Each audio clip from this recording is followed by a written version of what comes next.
Humboldt, Tennessee is one of the settings for a series of mysteries featuring the main character, Detective Carson Reno.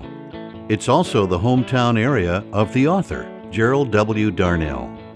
Humboldt, Tennessee, full of colorful characters and locations, and next door to Shelby County, home of Memphis, a city known for its music, its legend Elvis Presley, the Peabody Hotel with the famous ducks that visit the lobby fountain each day, and where Detective Carson Reno has his office, something that Carson and author Gerald W. Darnell actually have in common. Gerald, tell us a little bit about your growing up days in the Humboldt and Memphis area and the influence that it's had on your writing. Well, growing up in a small town has its obvious advantages and disadvantages, but I'd say more an advantage to me was getting to know the people and the characters, and which I do reflect somewhat in the book. Although fictional, there's a lot of life in those that I portray. I lived in Memphis on several occasions. First occasion being back in the early 70s, and I actually worked in the Peabody Hotel. I worked for the company that owned the Peabody at that time, and that was ITT. So a lot of the things that you hear Carson do, and a lot of the descriptions that you hear from Carson regarding the Peabody and the surrounding areas are actually things that I had experienced from having my office there, and things in the lobby and with the ducks and with the many characters around Memphis and the Peabody. So when did you first become interested in writing? I mean, you have a series of mysteries here with Carson Reno. Was this the beginning for you, or did you have some other experiences that got you started? I actually wrote several articles back in the late 60s and 70s for Outdoor Life. They were hunting adventures, hunting stories, real life, true stuff. And then in a corporate world, I didn't really have time to do that, but I did collect notes and keep information from some of the humorous parts of my travel and some parts of the travel that were not so humorous. But I collected those for probably 15 years and began to write a chapter here and a chapter there. And all of a sudden one day I just decided, if I'm going to do it, sit down and put it together. And that's where I came up with the Please Don't Wake Me Until It's Time to Go, which is just really a series of stories and adventures from my life, beginning in the early days in Humboldt up until the present time, or at least present time back a few years ago. But the Carson Reno came from a little different aspect. I had always had the idea of taking a character and creating a mystery in a little small town, and which you don't see a lot of, and then putting a setting in a time period that I was familiar with, being the early 60s.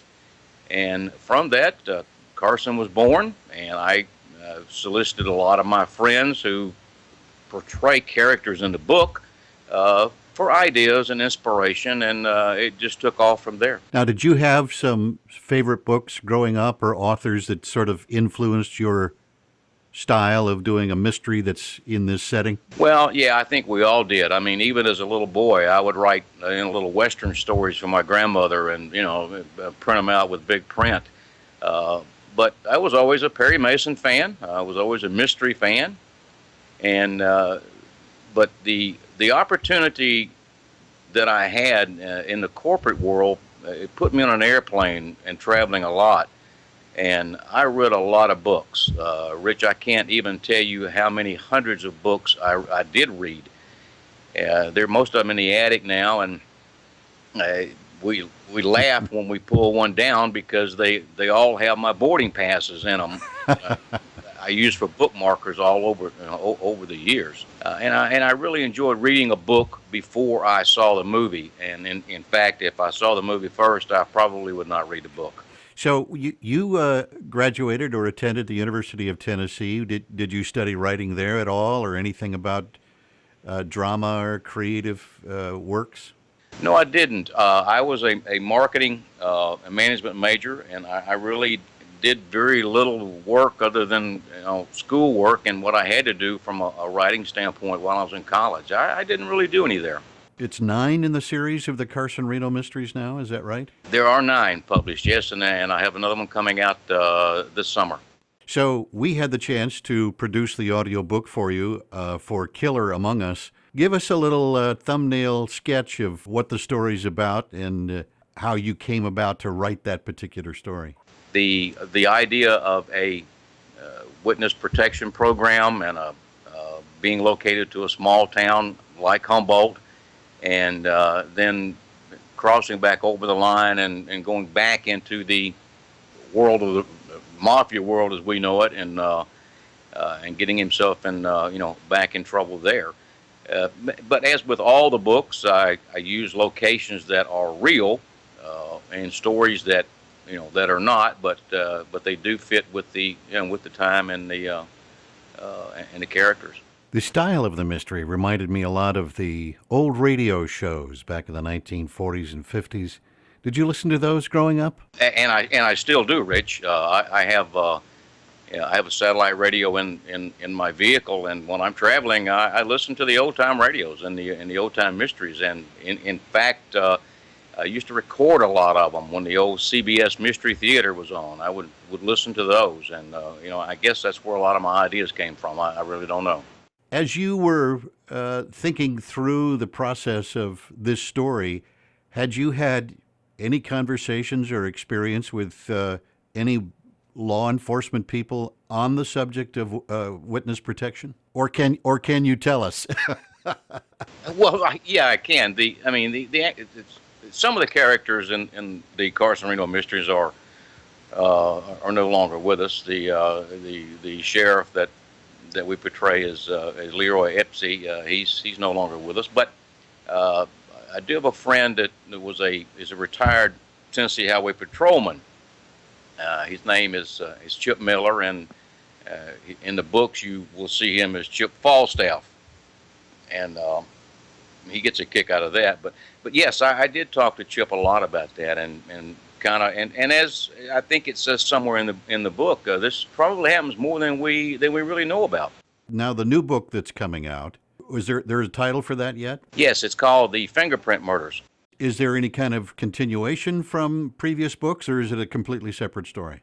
I try to keep them all separate, Rich, so the reader can pick up any book and pick up on the storyline. The only connections are obviously the characters, or some of the core characters that continue through, and as they do, of course, grow and develop. But no, there's no continuation. The only partial continuation is there is a character from an earlier book that comes back and appears here, but now you don't really need to know that in order to enjoy the book. One thing I was impressed with is, I think you stated this on your website somewhere or in your bio, that you tried to keep these in a format, I guess, that most people could read, as PG rated, I guess would be the word to use. Was this a conscious effort on your part to not get to go cross too many lines with language and visualization of events? Yes, and I have an editor that keeps me in line doing that. She is very adamant that that the language is clean. There's no overt sex or anything like that. It's just insinuations of that type of thing. So yes, it is a conscious effort to do that, and I've been successful in doing that. At least I think so. I found it extremely refreshing that you could tell a story that had mystery, intrigue, murder, crime, mafia. It didn't have to be The Godfather. It could easily be entertaining without crossing over those lines that says, okay, this is not for all audiences. Yeah, and it's difficult when you're dealing with a mafia element and trying to keep the language on a PG basis. But so far I've been able to do that, and And I do plan on continuing that as Carson Reno the series continues. I don't want to revert back, and my readers have appreciated that as well. As your friends and some of the hometown folks from that area have read your books or listened to your books, have they identified with your stories? Oh yeah, and they're continually trying to find themselves in one of my novels and see if I have picked their character out and gave him another name and used it, which I have on a number of occasions. And I also in the book that's coming out, I actually had a request from one of my friends in Humboldt to put her late husband in the book, which I did, and with her permission, and actually used his name. And she's so excited that she can't wait for me to deliver her a handful of them. But yes, they have reflected with that, and in addition to the Peabody, the other general location in all the books is a restaurant called Chiefs, which actually the building up until 6 months ago or 3 months ago was really there. They actually bulldozed it down a few months ago. But with the time period and the age and the people, they remember that, and as well as I do, of course, and with the stories that Carson gets involved in. Besides being in the genre of a murder mystery, what would you call the style of your writing in this book? I write in what I call fiction for fun, and I want it to be fun, but I want it to, obviously to have a story and to be intriguing. There is some reflection there, and I think that you and I discussed how the character Carson Reno should be portrayed, and we reflected on some of the older movies, the Philip Marlowes, the Sam Spades, and that, and I like to think he has some of that element in him, being a little bit on the tough side when he needs to be, a hard drinker, and but he has a lot of humor, and he has a sense of humor and tries to put humor in what he does. Living in that area of the country as long as you did you ever happen to run into the king of rock and roll?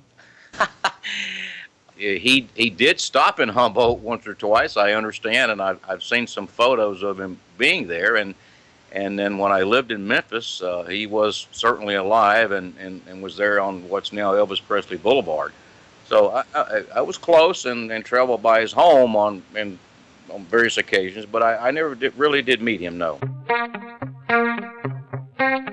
We talk about him in the book, but what about B.B. King? He's still around? Yes, and he's still with us, and his club is still there on Beale Street. I've been there many times. Do you have an affinity for the blues? Is that one of your favorite kind of music? Blues and jazz, and which obviously translates over to the kind of music Carson likes too. So yes. Yeah, that's great. Yeah, I love the theme music to the book. It's got a definite signature to it that sounds like Carson Reno. Well, I wish you the best on your new book coming out, and we look forward. Maybe we'll have an opportunity to talk again when that happens. I hope so. Thank you, Rich. I appreciate the opportunity, and certainly I invite everyone to, enjoy Killer Among Us. I think it's a good book. My readers think it's a good book, and I certainly had fun writing it, and I know you had fun producing it. We've been talking with Gerald W. Darnell, author of Killer Among Us, one in the series of mysteries featuring Detective Carson Reno, written in a classic style of the 1960s and for all audiences, from teens to adults. Killer Among Us is available as an audiobook at audible.com, Amazon, and iTunes. Produced by Rich Germain with audiobookproducers.com, which produces and distributes audiobooks for independent authors and publishers. Learn more at audiobookproducers.com. You can learn more about the Carson Reno books at carsonrenomysteryseries.com.